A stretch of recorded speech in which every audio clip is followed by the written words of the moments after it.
अज़ीज़ तलबा व तालिबात अस्सलाम वालेकुम। अरबी मज़मून के ब्रिज कोर्स का आज तीसरा दिन है। आज की सरगर्मी में हम ज़बान की तदरीस और क़वाइद को पढ़ेंगे। इसमें हमें कहा जा रहा है कि आओ मालूम करें, ताल नस्तखबिर, कम लेट्स लर्न। इसमें हमें कहा जा रहा है कि आओ मालूम करें, ताल नस्तखबिर, कम लेट्स लर्न। प्यारे बच्चों, आज हम मौसूफ़ व सिफ़त के बारे में गुफ्तगू करेंगे। यानी आज का जो सबक है तो वो मौसूफ़ और सिफ़त के क़वाइद के बारे में है। वैसे आपने नवी जमात में स्पेशली एक लेसन इसके बारे में पढ़ा, एक सबक इसके बारे में पढ़ा है, मौसूफ़ और सिफ़त के बारे में क़वाइद के हिस्से में एक स्पेशल सबक भी है। यहाँ पे हम मुख्तसर तौर पे पढ़ेंगे, मैं थोड़ी तफसील भी आपको बताने की कोशिश करूँगा। मौसूफ़ किसे कहते हैं? जिसके बारे में अच्छाई या बुराई या कोई कैफियत बयान की जाए। मौसूफ़ एक इस्म होता है जिसके बारे में कोई अच्छाई बयान की जाती है या कोई बुराई बयान की जाती है या कोई कैफियत बयान की जाती है। और सिफ़त मौसूफ़ के बारे में कोई कैफियत बयान की जाए उसे सिफ़त कहते हैं। और सिफ़त किसे कहते हैं? कि हम मौसूफ़ के बारे में जो भी अच्छाई बुराई या कैफियत बयान करें तो हम सिफ़त उसे कहते हैं। जैसे वलदुन सगीरुन, इस मिसाल में वलदुन मौसूफ़ है, सगीरुन सिफ़त है। अब आप इस मिसाल में देख रहे हैं कि जो वलद है तो उसकी सिफ़त बयान की जा रही है कि सगीर यानी छोटा लड़का। तो वलदुन मौसूफ़ हो गया और सगीरुन उसकी सिफ़त हो गई, क्योंकि वलदुन एक इस्म है, मौसूफ़ है, इसकी सिफ़त बयान की जा रही है और सगीरुन इसकी सिफ़त है। मौसूफ़ और सिफ़त के बारे में थोड़ी सी और चीज़ें हम जान लेते हैं, उसके बाद में हम सरगर्मियों को समझेंगे। ये नवी जमात के जो आपका सबक है तो उसका एक स्क्रीनशॉट है कि अरबी ज़बान में सिफ़त मौसूफ़ के बाद लाई जाती है। आपको ये बात हमेशा समझनी चाहिए कि अरबी ज़बान में जो सिफ़त है तो मौसूफ़ के बाद में लाई जाती है।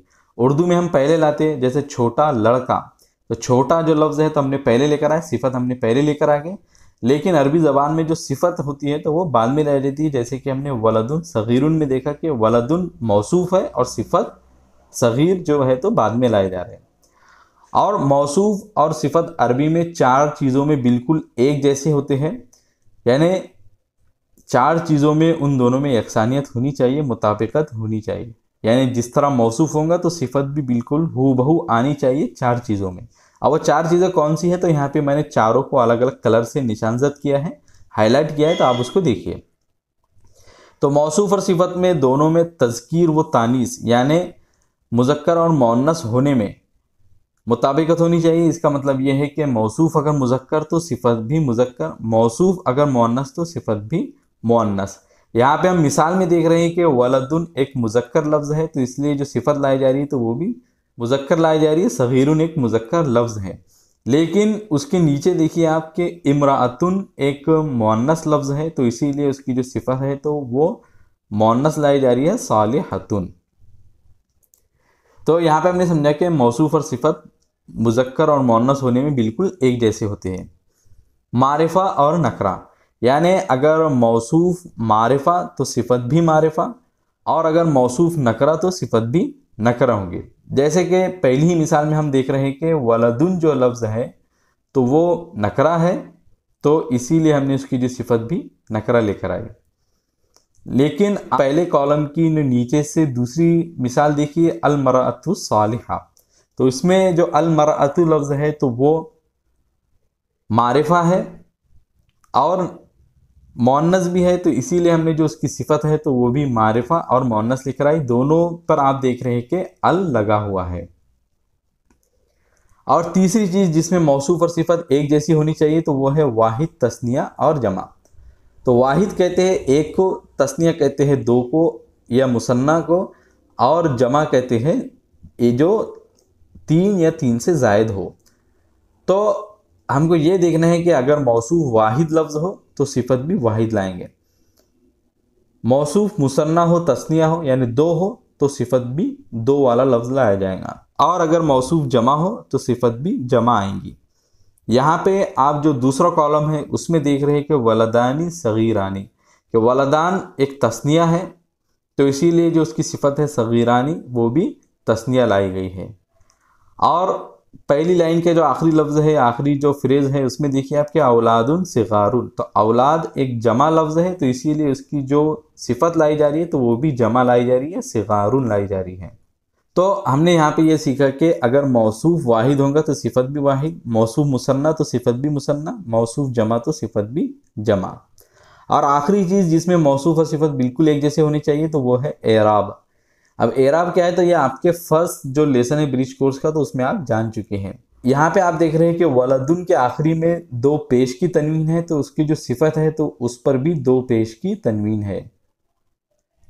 तो अगर यहाँ पे जेर की तनवीन होती वलदिन होता तो फिर सगीरिन होना चाहिए था, क्योंकि मौसूफ जो है तो उसके ऊपर जेर की तनवीन आ रही है, तो फिर उसकी सिफत पर भी जेर की तनवीन आना ज़रूरी हो जाएगा, क्योंकि मौसूफ और सिफत एराब में भी बिल्कुल एक जैसे होते हैं।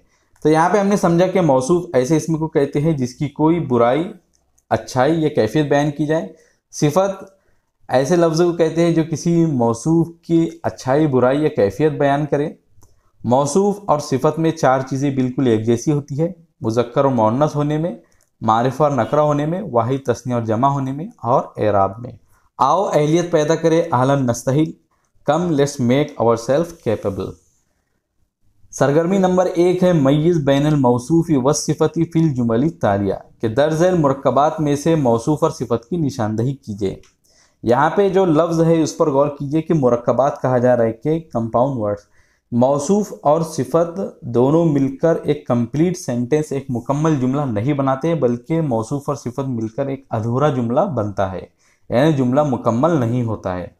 तो नीचे आए हुए जो तरकीबात है, जो मुरक्कबात है, तो उसमें से आपको मौसूफ़ और सिफ़त की निशानदेही करना है, बताना है कि कौन सा लफ्ज़ मौसूफ़ और कौन सा सिफ़त है। दूसरी सरगर्मी है कि अकमिलिल जुमल बिल मौसूफ़ी, के दर्ज झैल मुरक्कबात को मौसूफ़ से मुकम्मल कीजिए, कि राइट मौसूफ़ and complete the following sentences. नीचे आए हुए कुछ सिफ़ात हैं तो उसको आपको मौसूफ़ के ज़रिए मुकम्मल करना है। अमीनतुन, अमीनतुन बिंतुन भी लिख सकते हैं, बिंतुन अमीनतुन। करीमुन तो रजुलुन करीमुन लिख सकते हैं। अल मुस्तकीम तो कुरान मजीद की जो पहली सूरत है उसके अंदर ही लफ्ज़ आया है। सिरात तो अस्सिरातुल मुस्तकीम लिख सकते हैं आप। करीबुन तो आप इसके लिए और भी कुछ, सफ़रुन करीब लिख सकते हैं कि करीबी सफ़र, या बैतुन करीब करीबी घर, मस्जिदुन करीबुन करीबी मस्जिद। तो इस तरह के बहुत सारे यहाँ पे लफ्ज़ ला सकते हैं। तो जो सिफत है उसको देखिए कि किस तरह के मौसूफ पर सूट होंगी, और फिर उसको उससे पहले लाने की कोशिश कीजिए। आओ मश्क करें, अहलन नतदर्रब कम लेट्स प्रैक्टिस। तो उसमें हमको बताया जा रहा है कि तर्जिम हाजिल जुमल, मंदरजा झैल जुमलों का तर्जुमा कीजिए। ट्रांसलेट द फॉलोइंग सेंटेंसेस, कि नीचे आए हुए सेंटेंसेस को हमको ट्रांसलेट करना है। तो फर्स्ट है वलदुन जमीलुन, वलदुन माने होता है लड़का, जमीलुन माने खूबसूरत। और सेकंड है शारिउन नज़ीफ़ुन, तो शारिउन कहते हैं सड़क को और नज़ीफ़ कहते हैं साफ़ सुथरी। तो मैंने लफ्ज़ आपको बता दी, इसका तर्जुमा आप खुद से कीजिए। तर्जुमा करते वक्त आपको इस बात को ध्यान में रखना है कि मौसूफ़ और सिफ़त एक मुकम्मल जुमला नहीं बनाते हैं, एक कंप्लीट सेंटेंस नहीं बनाते, बल्कि मौसूफ़ और सिफ़त से बनने वाला जो फ्रेज़ होता है तो वो अधूरा होता है, वो कंप्लीट नहीं होता है। आओ तख़य्युलाती बने, चैलेंज ताल नकुन मुफ़क्किरीन कम लेट्स बी क्रिएटिव। अपने उस्ताद की मदद से मज़ीद 10 सिफ़त व मौसूफ़ की मिसालें तलाश करके बयान में लिखिए। तो अब आप क्या कर सकते हैं कि अपने टेक्स्ट बुक में देखिए, बहुत सारी आपको मिसालें मिल जाएंगी, उसको देख के अपने नोटबुक में लिखिए। तो आज की सरगर्मी बस इतना ही है। मुझे उम्मीद है कि आपको इस वीडियो के ज़रिए आज की सरगर्मी समझ में आ गई होंगी। अगर आप लोगों का कोई डाउट या क्वेश्चन हो तो कमेंट सेक्शन में ज़रूर पूछिए। वीडियो पसंद आए तो इसे लाइक ज़रूर कीजिए, अपने फ्रेंड के साथ में शेयर कीजिए, और इसी तरह की इन्फॉर्मेटिव और एजुकेशनल वीडियोस को जानने के लिए, पाने के लिए हमारे चैनल को ज़रूर सब्सक्राइब कीजिए। मिलेंगे आपसे अगली वीडियो में। अस्सलाम वालेकुम।